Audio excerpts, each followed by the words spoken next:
We're continuing our look at the vision that our church has put into place.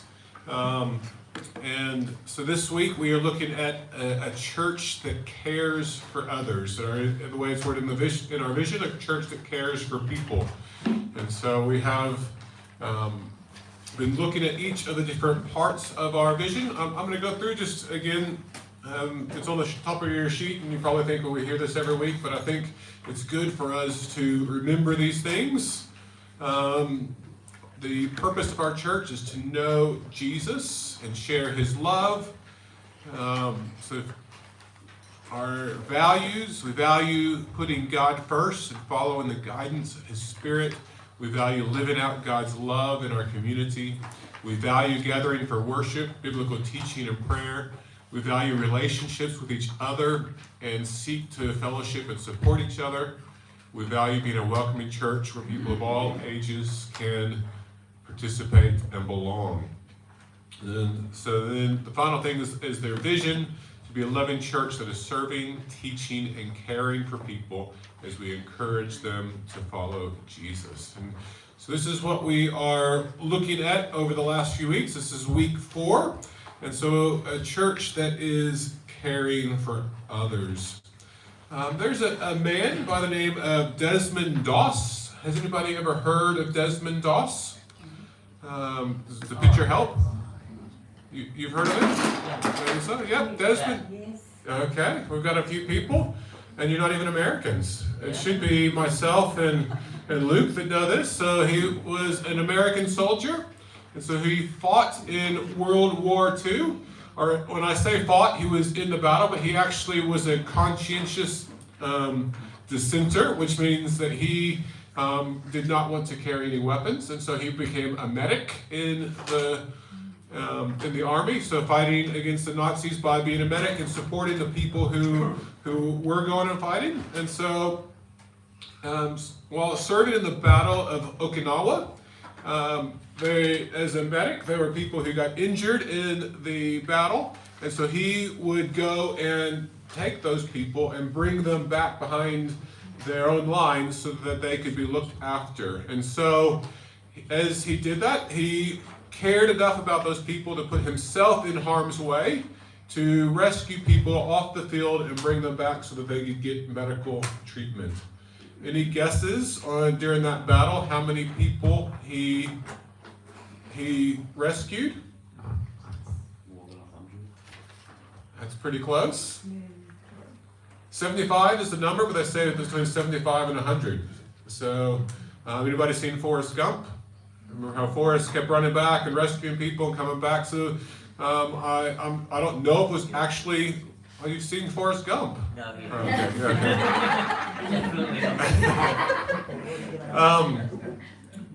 so I don't know if Forrest Gump was based a little bit on what he did, but that is what he did. So at least 75 people up to 100 people. He ran into enemy fire, picked up people on the battlefield, and brought them back to be rescued and so that they could be cared for. And as he was doing that, obviously when you're risking your life, there's a good thing we should turn to. Any ideas? God. Very good. So he turned to God in prayer. Each time he would get ready to leave to go get somebody else, he just prayed the simple prayer, Lord, help me get one more. And so it's just one person at a time, helping one person at a time. And then 1 became 2, 2 became 10. And he kept doing that until he rescued those at least 75 men, and showed how much he cared for them by risking his life and putting their needs above his own safety.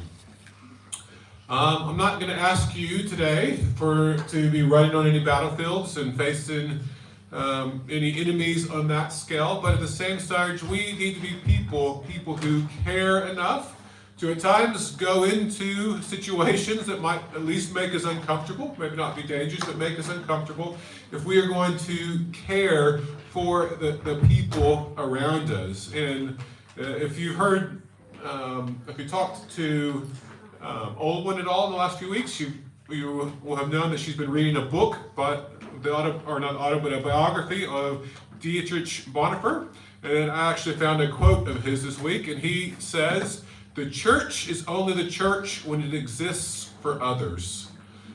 And with any quotes like this, you can poke holes in it and say, well, we exist to worship God, we exist to praise Him, and all those things are true, but we are also not called to just be insular and care only about ourselves. We are called as the church to be about sharing the message and the love with others. The same way Jesus came down from heaven to be with us, to die for us, to raise from the grave.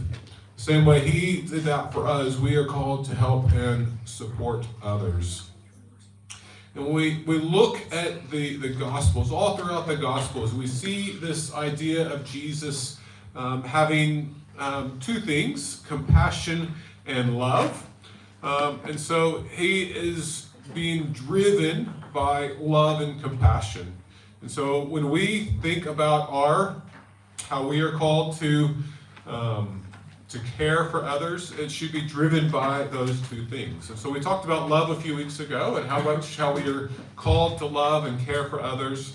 Compassion is part of that. So we're just going to look at a few of the passages of Jesus as it says he had compassion. Mark 6:34, when Jesus landed and saw a large crowd, He had compassion on them because they were like sheep without a shepherd. So He began to teach them many things. So He saw them, had compassion. He saw their need. They didn't have a shepherd, and so He was going to shepherd them by teaching them. Matthew 15:32, Jesus called His disciples to Him and said, "I have compassion for these people. They have already been with me 3 days and have nothing to eat.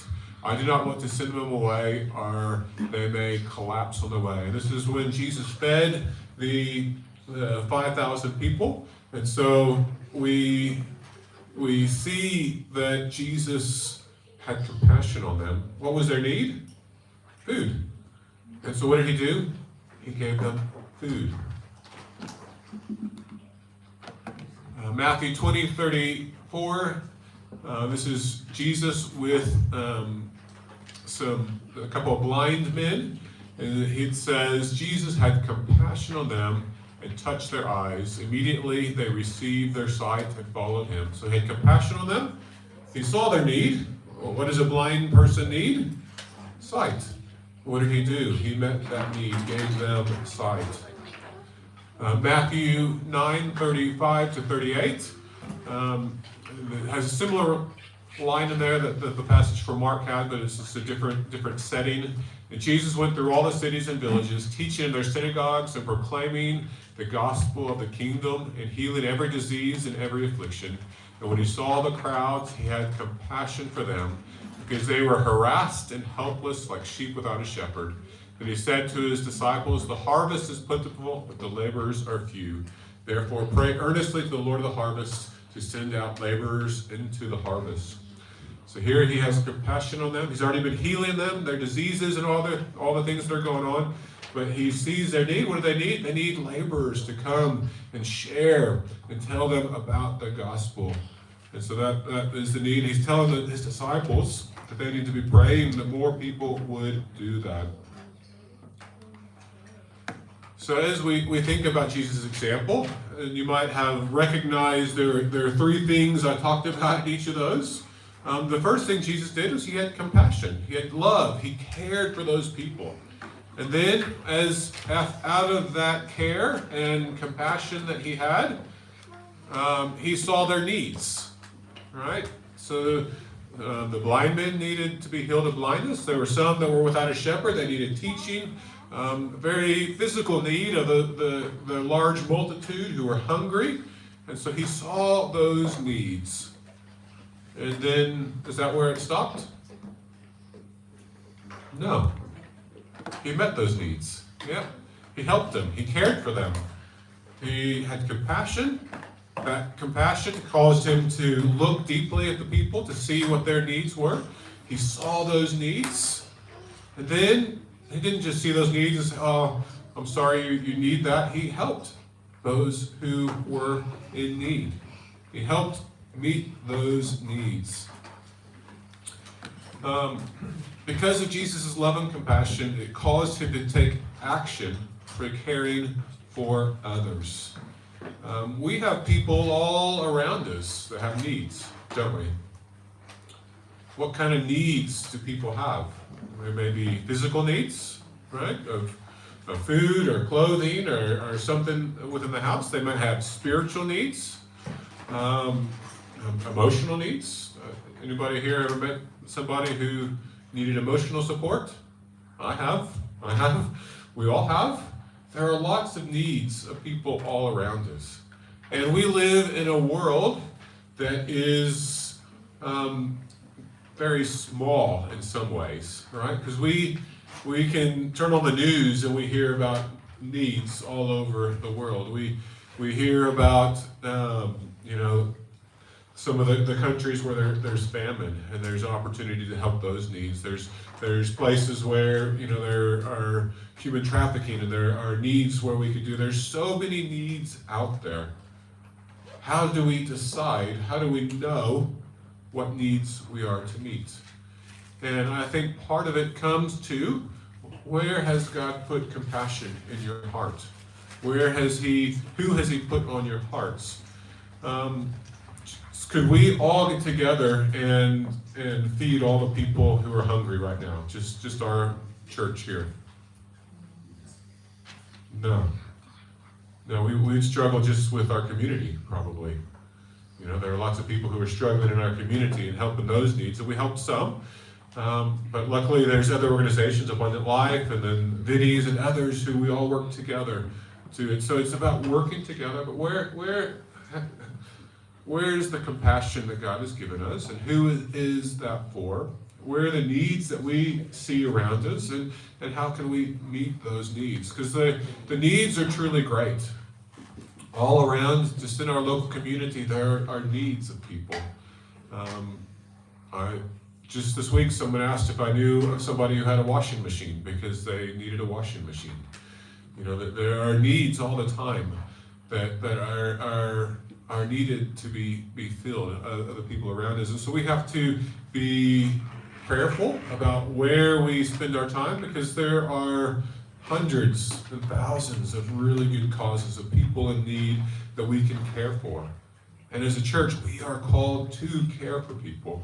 But it takes discernment and prayer to know where those needs, the needs are that we can be meeting. One of the ways when we care for people is we help carry their burdens, right? Have you ever seen somebody carrying a whole lot of bags, and then you come up to them and say, "How can I help you?" And you take some of those bags. When Beck pulls into the driveway with the boot full of bags and groceries, my first thought is, how few trips can I do this in? Right? And so I'll take as many bags, and then I'm just laying down, and then Elijah will see me, and he'll come and he'll take some of those bags. And it is much lighter after that, which is good because I'm not getting any younger. And so he's helping carry that burden, the burden of the groceries. And when we come and help and care for other people, we're helping them carry that burden. What might have been too much of a burden on their own, when you have somebody else help carry it, then it splits that burden. And it allows them to be able to manage with life. I mean, when we talk about emotionally, when we're going through a very difficult emotional time, having somebody just to talk to and listen to us. Doesn't that sometimes, what do they say, a burden shared is a burden halved? And even though we still have that burden, we still may have emotions that we're feeling, whether it's sadness or anxiety, whatever it is. But having talked with somebody, that person is helping carry our burdens. And we as the church have the ability to help carry people's burdens. And when we do that, we're not just doing it because we're just really good people, or hopefully we are good people, but we're doing that because we want to represent Christ well. We want to point them to the reason we care and love people so much is because of what He has done for us. looking around. But each of you look not only to his own interests, but also to the interests of others. We're fairly good at looking at our own interests. Usually when I'm hungry, I look to that interest and I go get some food, right? If I'm smelly, I go to the shower. I look to my own interests.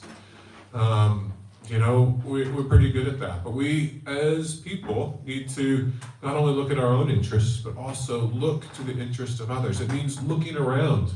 Who are the people around us? Who are the people that God has placed in our sphere? What support can we be for them? And this is the passage that Val read at the start, Romans 12, 9 through 13, and it talks about love and caring and a lot of different things, and then it ends with share with the Lord's people who are in need. So if there are people in need, we are to share with them. Then it says practice hospitality. Right? One of the things that we have been talking about on the leadership is many years ago, was it a Sid thing where people had meals together? So it was a Sid Grinley, a few pastors back, and so he, I say he, but the church at the time, they decided to give people houses and connect people and share meals together. And so one person might be a host home, and a couple people would go to those homes, and the people who are here from that time still tell me about the connections that they made with people, the learning about people. And when we are connected with people, we know them better. We actually have the opportunity to hear more about what are their needs. How can I support them? How can we pray for them? And so practicing hospitality can be a great way to care for others. And so that's one of the things we're hoping to do later in the year is have some like meal hubs where one person might host a few other people from church to their house, whether it's after a church on a Sunday or on a Saturday, and just connect together with other people in our church. And hopefully as we do that within the church, we'll also think, how can I practice hospitality to my neighbors, to my coworkers, to my kids' friends, or to the people around who, when you start to hear,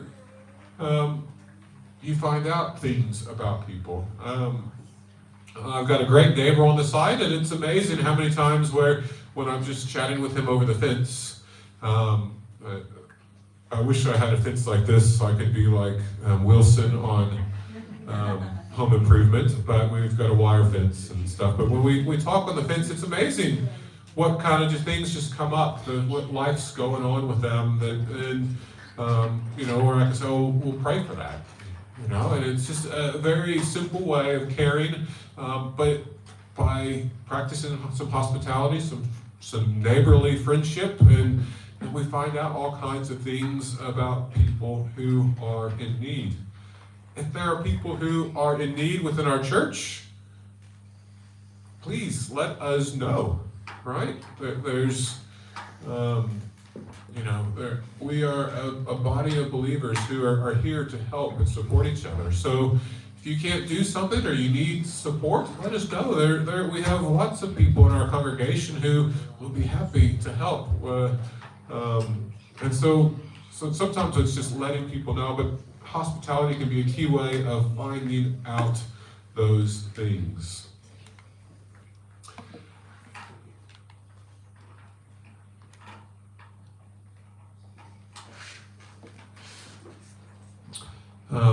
So this passage is a passage that helps us to know when we're doing things for others, we actually are doing them for the Lord. So let's read this passage. It says, "For I was hungry and you gave me something to eat. I was thirsty and you gave me something to drink. I was a stranger and you invited me in. I needed clothes and you clothed me. I was sick and you looked after me. I was in prison and you came to visit me." Then the righteous will answer him, "Lord, when did we see you hungry and feed you, or thirsty and give you something to drink? When did we see you a stranger and invite you in, are needing clothes and clothe you? When did we see you sick or in prison and go to visit you? The king will reply, truly I tell you, whatever you did for one of the least of these brothers and sisters of mine, you did for me. And look, it should be enough that when we are helping others, we are doing it for them. But when we're doing it for them, we're also doing it for the King, doing it for Jesus, right? We are able to help and support others. And in doing that, we are really doing it for the Lord as well.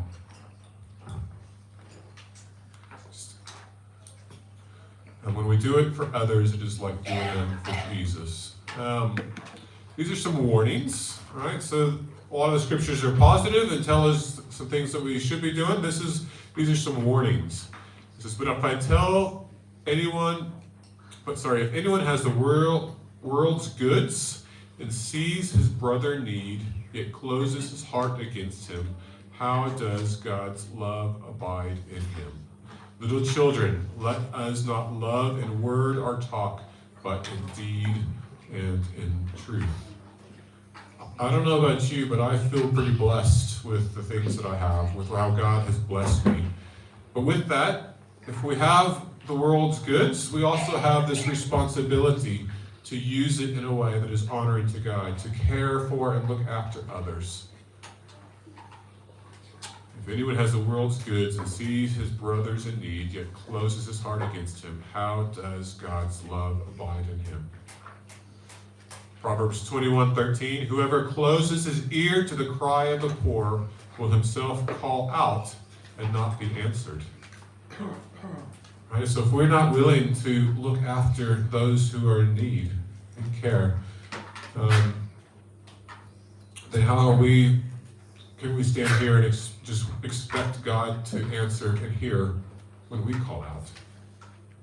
Right? So this is just a proverb, and God, in His grace, does listen to us and hear us when we don't deserve it. But here He's saying, we are called to look after those around us who are less fortunate, who need support.